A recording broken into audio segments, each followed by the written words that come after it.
अरे हम सब लोग उलझ के रह गए तुम्हारी इन बातों में। मैं जानती हूँ सब उलझ गए मुझसे, इसलिए मैं घर जा रही हूँ। खबरदार चुप करके बैठ जाओ यहाँ पर। क्या मम्मा, ये हमारे घर में क्या शोक का माहौल है?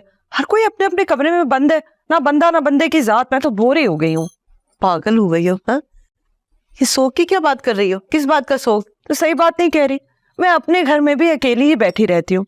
अब मैं यहाँ पे हूँ तो यहाँ पे भी मैं अकेली ही बैठी हुई हूँ। मुझे लगता है मैं यहाँ इतनी दफा आती हूँ कि यहाँ मेरी अब किसी को कदर ही नहीं है। अरे क्यों सबको तंग करती हो तुम फिजा? इस तरह की हरकतें करके ना तुम खुद पर बोझ बन जाती हो और पता नहीं क्या क्या सोचती रहती हो, डिप्रेस हो जाती हो और दूसरों को परेशान किए रखती हो। दूसरों पे पता नहीं बोझ हूँ ना हूँ मम्मी, मुझे लगता है आप पे बोझ बन गई हूँ मैं।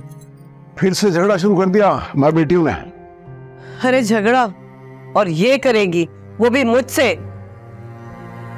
लग तो ऐसे रहा है कि झगड़े के मूड में बैठी है। पापा मुझे किसी से झगड़ा नहीं करना। मैं सिर्फ ये कह रही हूँ कि मेरा शायद यहाँ इतनी दफा आना जाना ठीक नहीं है। मुझे अपने घर में ही रहना चाहिए क्योंकि आप सब ने मेरी कदर ही खो दी है। देखो बेटा, आखिर कब तक हम तुम्हारे झगड़े निपटाते रहेंगे? पापा मैं किसी को नहीं कह रही कि आप मेरे झगड़े सुलझाएं। मैं खुद ही अपने मसले हैंडल कर लूंगी। इतनी देर पहले मैंने आलियान को फोन किया था, वो मुझे कह रहे थे मैं बस आ रहा हूँ। अब 1.5 घंटा हो गया है, मैं कॉल किए जा रही हूँ, वो फोन ही नहीं उठा रहे, ना मेरे मैसेजेस का जवाब दे रहे। इंतजार कर करके मैं थक गई हूँ। फिजा, कब से तुम्हारी एक ही बात चल रही है। अरे हम सब लोग उलझ के रह गए तुम्हारी इन बातों में।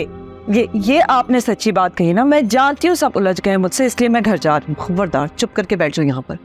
आलियान को फोन करती हूँ और पूछती हूँ कि कब आ रहा है वो। प्लीज नहीं करिएगा उससे फोन। किसी को भी मेरे प्रॉब्लम्स में दखल अंदाजी करने की जरूरत नहीं है, मैं देख लूंगी सब कुछ खुद। मोरे पिया रोजाना रात 9 बजे सिर्फ ग्रीन एंटरटेनमेंट पर।